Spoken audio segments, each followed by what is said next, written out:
Right sir. ప్రతిదానికి ఒక expiry date ఉంటుంది, ఎవరో కూడా శాశ్వతం కాదు కదా అని చెప్పి మీ ఇంటర్వ్యూలోనే కేటీఆర్ ఎన్నికలకు ముందు చెప్పారు సార్ ఒక మాట.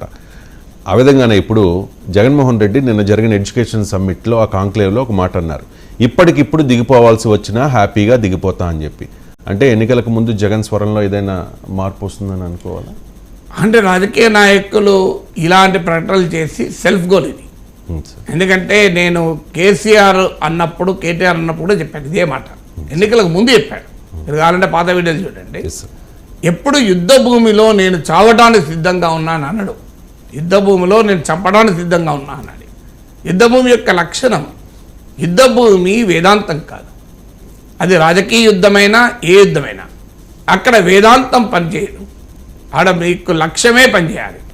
రాజకీయ నాయకుడికి లక్ష్యం తప్ప మరొకటి కనబడకూడదు, రాజకీయ నాయకుడికి ఎదురుగా ఉన్నదే తప్ప వెనక్కున్నది కనబడకూడదు, రాజకీయ నాయకుడికి ముందుకు పోవడమే కనిపించాలి తప్ప వెనుతిరగడం అన్న ఆలోచనే ఉండకూడదు. ఇది రాజకీయ నాయకుడికి ఉండాల్సిన మొట్టమొదటి సక్సెస్ఫుల్ సూత్రం. అందువల్ల వేదాంతం పనిచేయదు. ఇప్పుడు వేదాంతం ఏమవుతుందంటే బెడిసి కొడుతుంది. కేసీఆర్ అప్పుడు కేటీఆర్ అప్పుడు కేసీఆర్ నేను దిగిపోతాను, నాకేం ప్రాబ్లం, ఓడిపోతే నేను ఫామ్ హౌస్లో ఉంటాను, నాకేం నష్టమే ఉన్నది ప్రజలు అని ఇలా నిరంతరం ఒక సానుభూతి వస్తుంది అనే ఉద్దేశంతో నాయకులు ఈ మాట చెప్తారు. అంటే అయ్యో కేసీఆర్ గారు మీరు పోతారా, మీరు లేకపోతే మా బతికేం కావాలి అని పెద్ద ఎత్తున ప్రజలు వెల్లువల కేసీఆర్ అధికారం రాదు అన్న భావనను భరించలేక పెద్ద ఎత్తున కేసీఆర్కి అనుకూలంగా రియాక్ట్ అవుతారని అనుకుంటారు. అని ఇప్పుడు జగన్ కూడా అంచనా అదే, నేను ఇప్పటికీ దిగిపోతాను అన్నా, జగన్ అన్న నువ్వు దిగిపోతే మా పరిస్థితి ఏంటి, మా అకౌంట్లో డబ్బులు ఎవరు వేయాలి అని పెద్ద ఎత్తున ప్రజల్లో వెల్లువల వస్తుంది అనేది ఆనాడు కేసీఆర్ అయినా ఈనాడు జగన్ అయినా అనుకుంటున్న వ్యూహం అది. అంటే ప్రజల్లో పాజిటివ్ రెస్పాన్స్ను రగిలించడానికి ఈ రకమైన స్టేట్మెంట్లు ఇస్తారు. కానీ అది నష్టం జరుగుతుంది. ఎందుకు నష్టం జరుగుతుందంటే ప్రభుత్వం పట్ల వ్యతిరేకత మొదలైన తర్వాత అది బలహీనతగా కనబడుతుంది. నేను ఆ రోజు కూడా చెప్పాను, డబ్బున్నవాడు ఒక చెప్పులేసుకొని రోడ్డు మీద సాదా సీదా నడిస్తే అది నిరాడంబరం అవుతుంది, అది నిరాడంబరం అవుతుంది. కానీ పేదవాడు ఒక చెప్పులేసుకొని సాదా నడిస్తే వాడు ఇంతకన్నా ఎక్కువ ఏమున్నదంటారు. అందువల్ల ఒకే పని ఇద్దరు చేసినప్పుడు రెండు రకాలుగా స్వీకరిస్తారు. సంపన్నుడు సామాన్యుడుగా కనబడితే అది నిరాడంబరం అవుతుంది, సామాన్యుడు సామాన్యుడిగా కనబడితే వాడికి ఉన్న స్థితే అంతా అవుతుంది. అందువల్ల ఎప్పుడు కూడా పెద్ద ఎత్తున పాజిటివ్ వే ఉన్నప్పుడు నేను దిగిపోతాను, నేను ఓడిపోయినా మంచిదే అంటే ప్రజల్లో మామూలు స్పందన ఉండదు. అయ్యో మీరు దిగిపోవడం ఏంటి సార్, మీరు లేకపోతే మేము ఏం కావాలి అని ప్రజలు రియాక్ట్ అవుతారు. ప్రభుత్వం పట్ల అసంతృప్తి మొదలైనప్పుడు ఆ దిగిపోతామన్నది ప్రతిపక్షాలకు ఆయుధం అవుతుంది, ప్రజల్లో కూడా తప్పుడు సంకేతం అవుతుంది. ఇది మీరు చూస్తూ ఉండండి, ఇదే జరుగుతుంది. నేను తెలంగాణ ఎన్నికలకు ముందు చెప్తే చాలామంది అంగీకరించలేదు. కేసీఆర్ ఇలా మాట్లాడు ఏంటయ్యా, కేసీఆర్ ఈ సమయంలో ఈ రకమైన నిరుత్సాహాన్ని కలిగించే మాటలు మాట్లాడిందని. కేటీఆర్ మాటలు కూడా అదే అన్న నా ఇంటర్వ్యూలో కూడా మీరు అన్నట్లు ఎవరికైనా ఎక్స్పైరీ డేట్ ఉంటుంది. సో అది కరెక్టే, కాదని ఎవరు అంటలేరు. ఎన్నికలకు పోతున్న సమయంలో అలాంటి మాటలు పనిచేయవు. ఇప్పుడు మీరు పెళ్ళికి వెళ్తారు, అక్షంతలు వేసి దీర్ఘ సుమంగళి భవ అంటారు, పుట్టిన ప్రతి ఒక్కడు చావక తప్పదు, ఏనాడైనా మనిషి మరణం అనివార్యం అని అంటావా?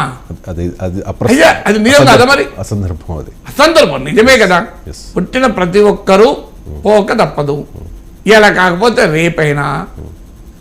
మరి అలాంటప్పుడు పెళ్లిపీటల పైన కూలిపోయిన మహిళ అని కూడా మనం పేపర్లలో చదువుతుంటాం చూడండి.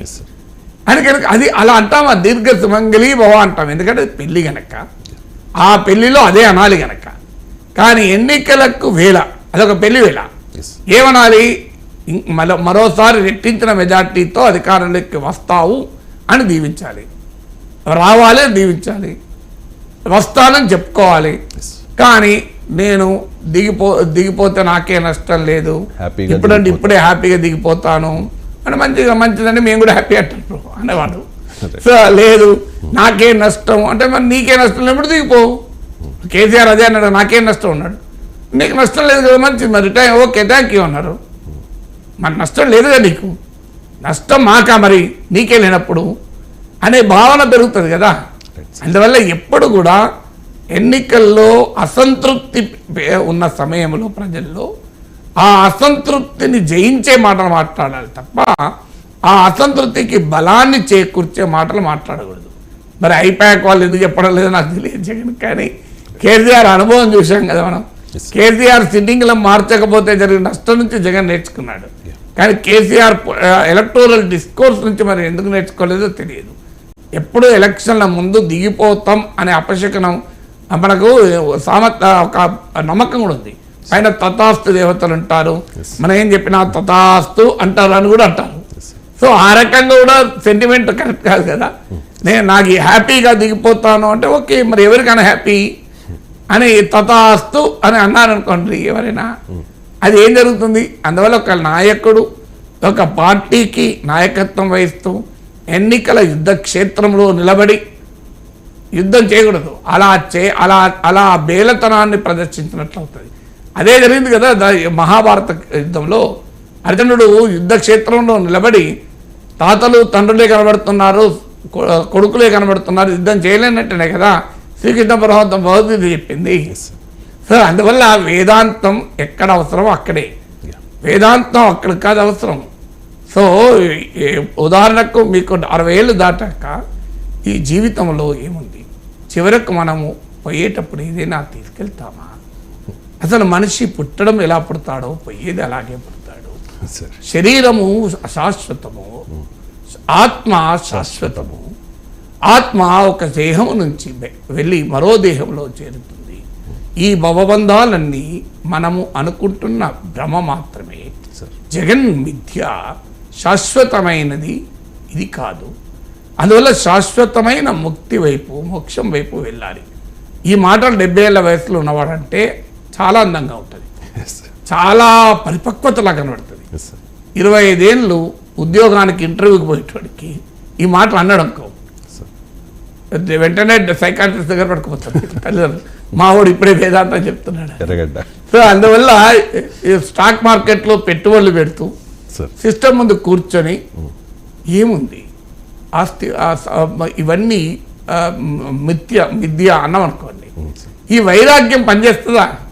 ఆ వైరాగ్యం ఎప్పుడు ఎన్నికల సమయంలో వైరాగ్యాలు ఏంటంటే నాకు అర్థం కాని అంశం.